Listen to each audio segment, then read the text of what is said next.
Hey Rovers! Well, Wave Rover hit a very important milestone this week with less than 71 days before our planned launch.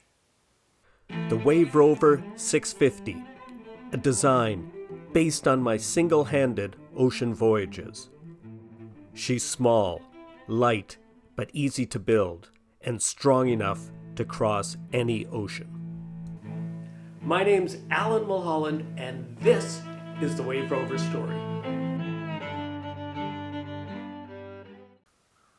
Now, before we get into the final segment of building this hatch housing, let's get a little tour of Wave Rover, and we'll start on the inside.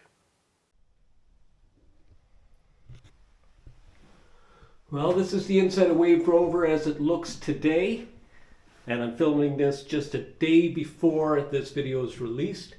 And what we're looking at right here is the area where the electrical panel is going. And this shelf I just put in this morning, and above this shelf, that's where the VHF is going. Now I've also drilled the holes, as you can see, here, and there's several more drilled, for example, right here. And I don't know if the light is good enough, but we have holes drilled all the way to the port and starboard quarters, and those are for electrical conductors. Now, that's one item. I should be able to finish this electrical panel off in the next day or so. And then we also have a plan I'll be showing you next week how I'm dealing with this area. And of course, let's see if we can light this up. This area is, I've determined that the port side will be the galley, and I'll have some structure going in behind here as well. But this is another job I got done this week. You can see the shelves are in. The bunk back, of course, will go up against these, but these all had to be custom fit, and they all have a nice finished fillet around the edge. The same, of course, on the starboard side. But now on the port side, the rest of the puzzle is putting a bit of structure in that can support the bunk backs. And this structure is screwed to these ring frames. You can see what looks like 3 little white dots, and those screws have all been filled, and they've been sanded off. And that's important because we don't want moisture getting in there, because these ring frames, they're all structural, and we don't want any holes that can possibly lead to some moisture getting in, which will lead to some plywood rot. Now, I'm probably being more fastidious than I need to be, because where's this moisture coming from? If anything, moisture will come in and will settle on the bottom. And we're really talking rain, we're not talking the ocean. This is another job that was completed. Everything's been fitted properly. There's a locking device, and also this has been glassed in place. Nice fillet on the side. And then up here, let's see, I put a really strong fillet in here, and then glassed that as well on each side. And that's because this is a fairly important piece of Wave Rover's new structure. It's something to hang on to in rough weather, but it also gives this tremendous support to this aft bulkhead, because, I'll admit it's overbuilt. It doesn't need this level of support, but it's a nice detail, and it serves so many other purposes for handholds. Now, you're probably saying, Alan, this took you a week? This is not the kind of progress we expect if you're going to get this boat finished. And you're absolutely right. This was far from what I completed this week. The real amount of work happened outside. Let's head out there now and see what I'm talking about. Well, the milestone that we completed is that Wave Rover now is fully glassed. So it may be hard to tell in the video, but what you're seeing is there's a 10-ounce layer of cloth over the entire boat. And in fact, we're still letting that epoxy cure you're seeing a little bit of white fabric right along the top of this aft bulkhead, and that's peel ply so that we end up with a nice finish. And that's the type of finish we have throughout the boat. We did this in about, well, I was about to say 3 phases, but really it was 5 phases. In the first phase, which you saw last week, we put heavy duty biaxial on all the edges. And then in the second phase, Mrs. Rover and I, well, we glassed this aft bulkhead. And, you know, well, I guess there's even more phases because the hatch housing was all glass before I even attached it to the boat. But the big thing that happened this week was this area right here, the quarterdeck, was glassed over, and that was with the help of my good friend Bill England and of course the amazing Mrs. Rover.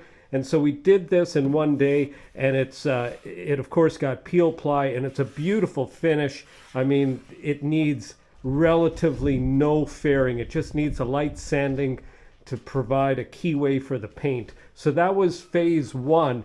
Phase 2 was this section here, which is essentially from this point right up to where the cabin takes the next rise. So this area, and it was a pretty big job. That was all glassed in one day. It was a bit challenging because, of course, the boat is quite wide. Let me see if I can get up here to get sort of an angle on this. Yeah, you can see it's quite wide. We didn't have any scaffold set up, and we absolutely forgot to film all this stuff because, you know, it was so intense and we were moving so efficiently and quickly. Our hands were covered in epoxy. There was no way anybody was going to handle my new camera. So this was all done. You've seen me glass before, so this was just a sort of a challenging aspect of it.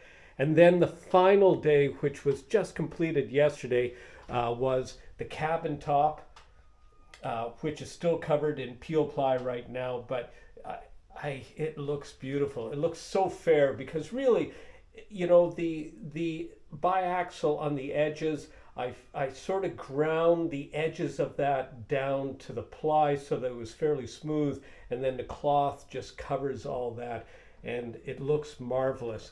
And that was yesterday, the aft cabin and the bow. So the bow is now complete, and the bow still has the peel ply on it as well right here.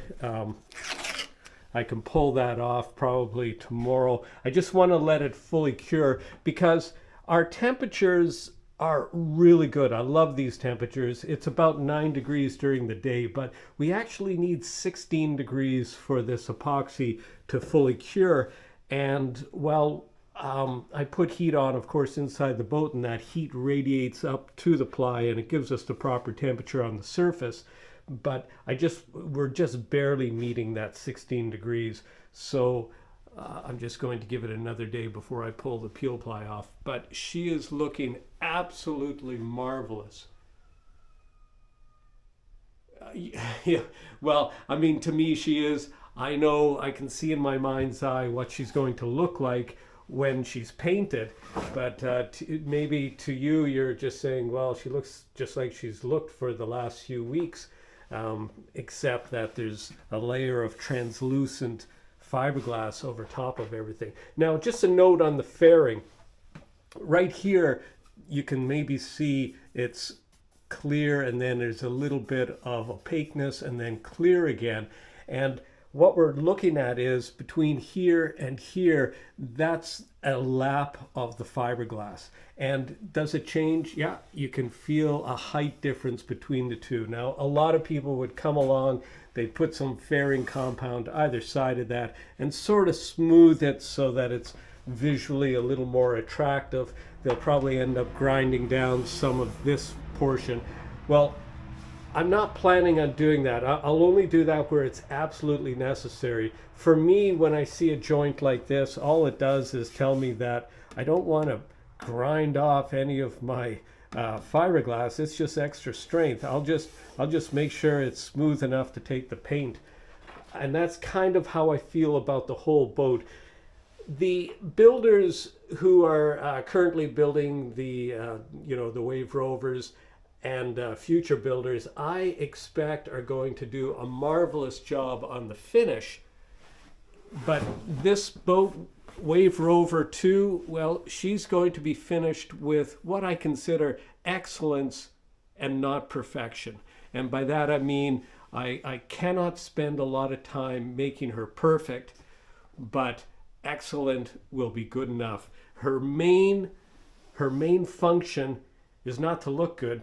However, I have to admit, she does look good. She looks brilliant. She looks fantastic to me. So, but that was never the real intent. But she, my goodness, she truly is a beauty. You kind of get a feel for how big this quarterdeck is. But as I was about to say, for me, it's more about getting the boat on the water and enjoying, the cruising. She is truly a magnificent pocket cruiser. I'll be taking her on a solo voyage, as many of you know, but she could easily take 2 people across the Atlantic. This is an incredibly spacious, strong, well-designed pocket cruiser, truly meeting what my definition of pocket cruiser is. With her ability to carry a dinghy, her ability to carry 2 people, her ability to, go anywhere, across any ocean because she's built strong. That's my definition of pocket cruiser, and she meets that in spades. Looking forward to the big launch. Now, I had promised you I would show you the final segment of how I built this Wave Rover hatch housing and hatch, and that's just what we're going to do right now. So in the last segment, we had assembled the hatch housing. Okay, time to do the testing.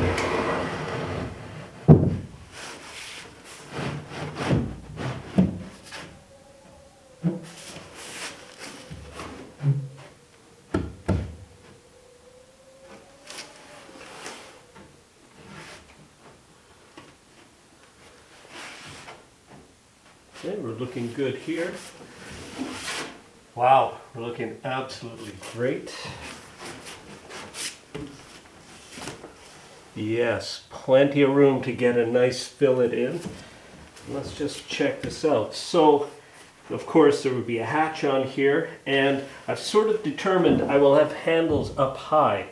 So I'll be able to, bear in mind I've got a ceiling here that prevents me from standing up, but I'll be able to grab the hatch handle down here, lift it up, and at the same time just come right in. There's a second handle there. And then close the hatch down on top of me. And let's just take another. So now all I have to do is create some sort of little innovative seat that will level out this area. And I can see that my hatch will be something like that. I have a lot of room to see out. I can see out over the starboard bow, even though I'm on the port side here. Secondly, there will be a port light in the hatch that I'll coordinate right with there, so I would be able to see through it if I wanted to. The tiller is going to come to right about there, and it's going to be a nice height actually off the deck, so that will just be perfect. I mean, you can always just be even farther inside this hatch and just lean out, and you can see the other side of the hatch, which I used to do on Wave Rover on occasion. This is so roomy, this hatch, this opening. This is, and the low angle, this is probably half the angle that I had on the original Wave Rover, and I like it. I like it a lot. It makes getting in and out so much easier. Bear this in mind. If you have a little Lumar hatch pegged on here, which would be very fast, that would have saved me a week in the build, by the time I finish this off and fit it. They're incredibly pricey because you want to get a good quality one. You don't want to get a cheap one. By the time you install the good quality one, they're not that big, or the bigger they get, the outrageously expensive they get. This is a great solution, I think, way easier to get in and out of than a little square hatch on more of a vertical surface. So yeah, for long-term cruising, you know, I plan to comfortably be on this boat for, well, you should be able to live on a boat like this for years at a time and not feel like you're you know, living on an ultra fast race boat with a little hatch to get in and out. So I'm yeah, really pleased with this, and I now need to crack on with shaping this, rounding the edges, getting some fiberglass on the outside, and then tacking it on the inside and getting fiberglass so that it becomes one with the boat. Just another thing, look at this, you know, we're approximately 3 inches, a little over 3 inches off the deck at the height of the camber, and we're going to be adding yet another substantial bit. So I mean, we're probably close to 9 inches or so, 8 to 9 inches to the top of the coaming. So any water on deck, you practically have to be submerged to have that much water going over your deck. But in cases like that, the hatch is closed and dogged down. Something I'll have to figure out in the future, how to dog it down. All right, until then, there's plenty to do and time to crack on.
So this is the hatch housing. It now has been glassed and I have a layer of peel ply over it.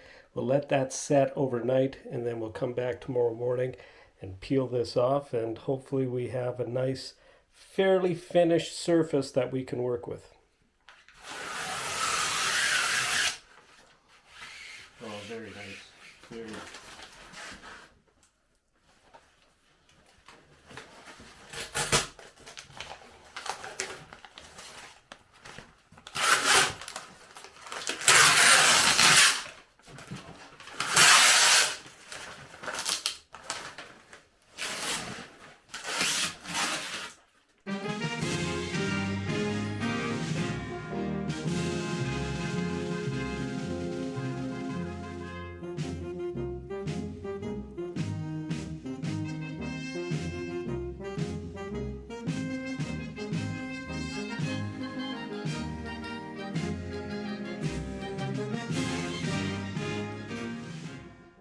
Well, I just pulled the peel ply off, and it was a bit of a complex job trying to work in this area and keep it heated at the same time. And there are all kinds of little pieces of fiberglass going on. I just wasn't able to film it because of the tightness of the space, but I'll just go over what happened. So I put in a fillet, and because the temperatures are really good, you can do what I call a wet fillet, which means while the fillet is still wet, you can lay the glass over top, and really you can see that just produces a really, really nice fillet.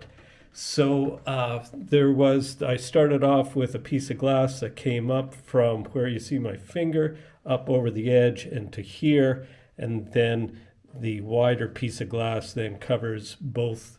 So there's 2 layers running on this strip right here. This is really, really solid. It's not going anywhere, and really it's only half finished. There's still a great big fillet and glass to go on the outside of this structure, but when you go to do any of these really important structural fillets, make sure you round the bottom of this component right here so that the fillet material sticks right in and you can wet out the area right to the core of the ply. And on the outside, I actually have some of this glue coming right through.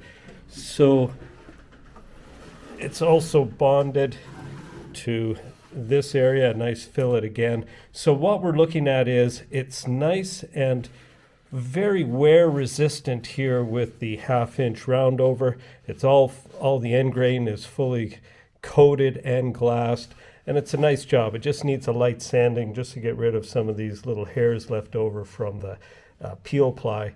But yeah, good job. Now there's one more little thing left, and it's this edge right along here.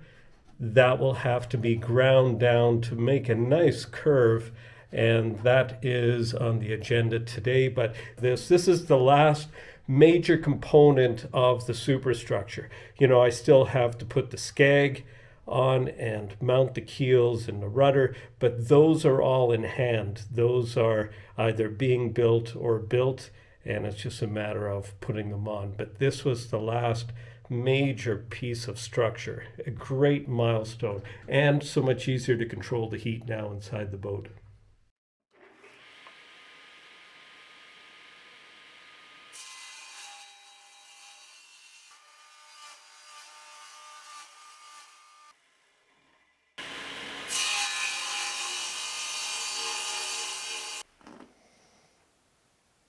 So I've just taken this blade out. This is a 10-inch ripping blade.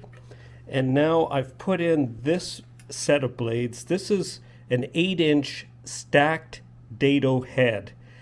That's what it's called. And the reason it's called stacked is because you can see there's a number of cutters here. We've got the outer cutters, and then we have 3 inner cutters, and they're all separated by shims. And you want to make sure, I should probably adjust that the teeth aren't touching each other. Anyway, it's used to create dados. If you don't have one of these, you can still make dados. You just keep your blade, your regular blade in, and you would just make several passes. With this, I'll only have to make probably 2 passes to get the dado that I need on the hatch combing.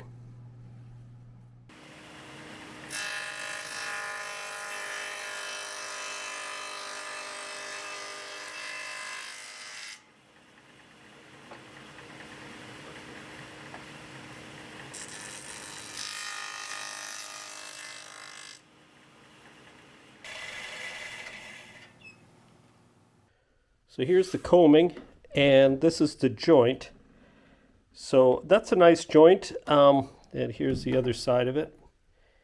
So I'm pretty happy with that, but I want to glue this up in such a way that the glue joint isn't starved, and I can't really do it like one piece and then a second and a third because it's too tight, and it's sitting on a lip of the hatch like this. See, there's an actual lip to the combing. So let me see if I can, it's always tricky with one hand. Right, so there we go. So what I'm going to do is I'm going to wet it out, glue it up, put a clamp on it, then bring it over to the hatch opening and place it in. I just want the glue to set up in the joints, not glue it to the housing. We'll do that in a second step. So in order for this not to stick in the housing, what I've done is, you might have difficulty seeing it, but yes, okay, see how shiny it is here in the corners. I've taken packing tape, I've taken some packing tape and I've laid it around the opening so that any glue that'll squeeze out from this joint won't stick to the hatch housing. And then We should be able to pull this out tomorrow after the glue is hard and then finish machining it. And then we can glue it down permanently. All right, a lot to do, time to crack on.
Well, the plan worked. We can see I can lift this out. And now that I can lift it out, I can work this around the edges, tidy it up, and then come back and do the proper glue up.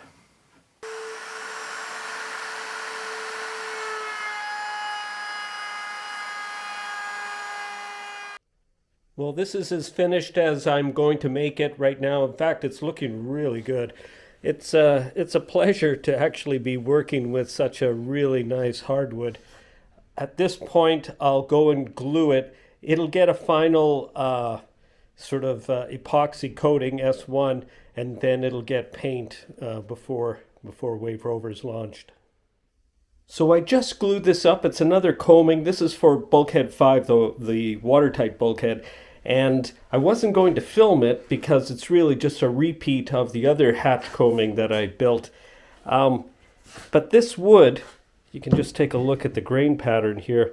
This wood is what's known as quarter sawn. Quarter sawn means that the grain is running pretty much vertically. And that means that it's incredibly stable. This wood is also Douglas fir, and you can see it has a nice reddish look to it, but then on the underside, which didn't see the sun, it's sort of pale looking.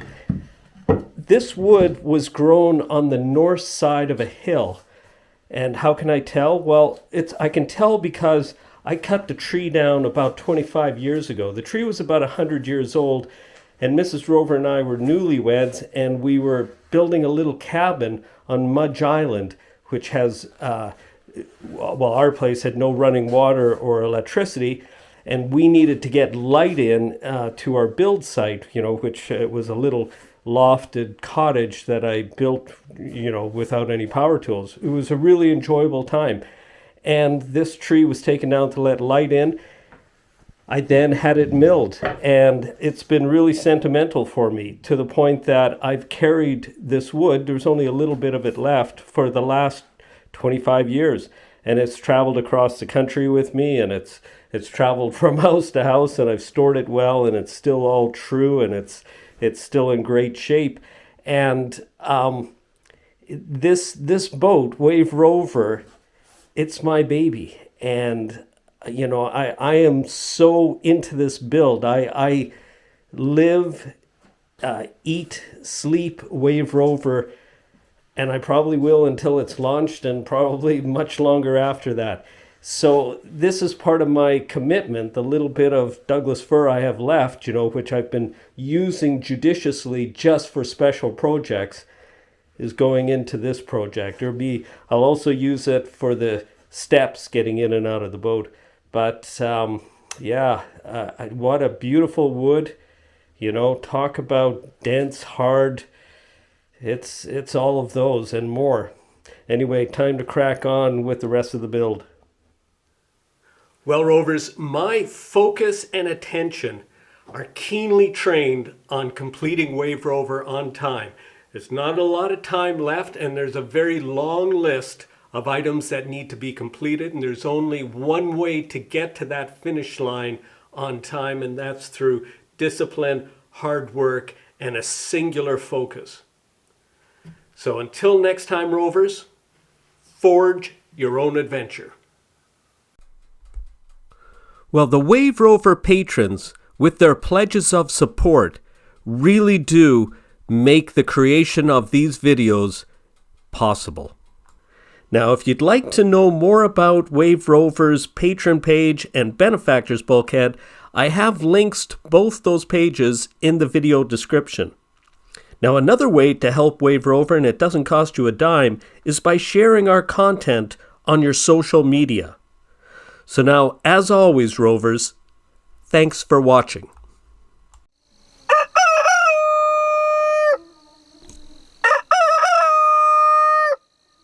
Give us one more. Brilliant.